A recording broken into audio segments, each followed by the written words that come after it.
Weather. Hello, Carol. How are you? Hello. Happy New Year. Happy New Year to you as well, Victoria. There's a lot going on with the weather, not just in this country, but in other parts as well. And to start off looking at what's happening in Eastern Europe, where it has been exceptionally cold. Look at all that snow in Croatia. And if you keep flicking through them, Crimea coast. Now, you can see all this ice. This is quite unusual because the ocean is often referred to as a heat source. So you would find this kind of ice inland, but not so on the coast. So it shows just how cold it is. Another picture from Poland where it has been bitterly cold since around about November, and sadly people have perished. This is a bridge for a reason. This is the water. Look how it has frozen over. And if we keep going, you can see Turkey, some deep snow. So it's not unusual to have really cold conditions in Eastern Europe at this time, but these are exceptional. Wait till I show you why. We've got this cold air dominating in the north.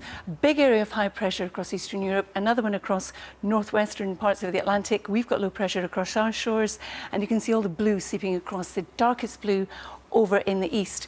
But our temperatures have gone down as well. You've probably got your heating back on again. Like we have these conversations, and they're closer to where they should be.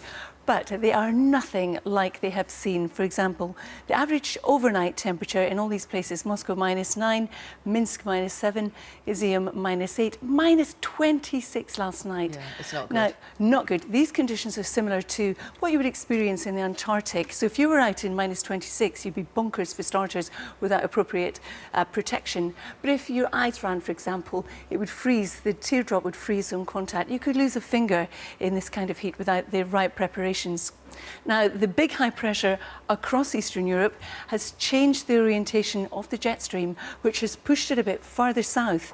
So all the warm tropical moist air that we had last week and in December as well has now gone across the Mediterranean. And as all that warm moist air moves this way and warmer air holds more moisture, bangs into the cold air, we will see further snow here. So lots going on. There is. But here? Here? we haven't, thank goodness, got those kind of temperatures, have we? Thankfully not. Yeah. Here we still could have some issues with some flooding, but for most of us today, it's going to be fairly quiet. So it's great to see you, but I'll press on with a forecast. What we are looking at today for most is a day of showers, some of which will be heavy and thundery. Some brightness. Equally, there will be some sunshine as well. But the Met Office still has in force an amber be prepared warning for heavy rain, and the areas affected by this are Perth and Kinross, Stirling and Angus. All that rain falling on already saturated ground, so there is of course still the risk of further flooding, and the rivers are very high at the moment too.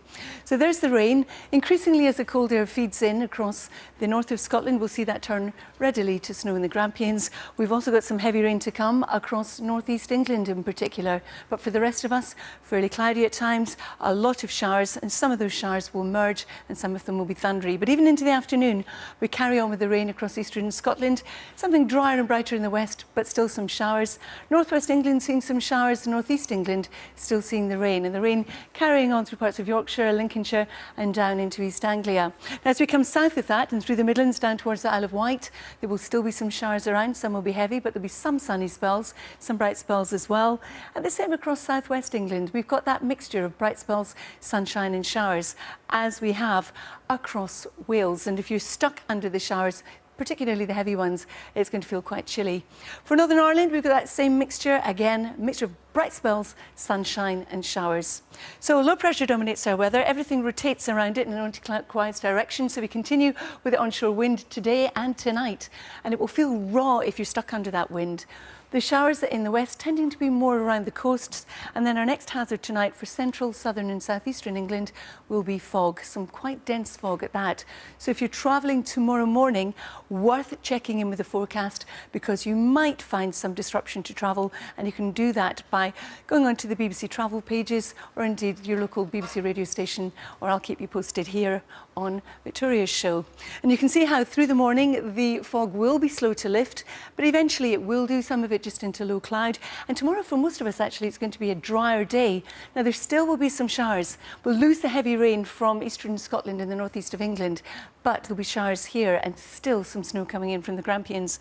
And you can see too, out towards the west, we've got our next band of wet and windy weather coming, and that through the course of the evening and overnight is going to continue to push steadily northwards and eastwards, and again it will deposit more snow even at lower levels in the far north.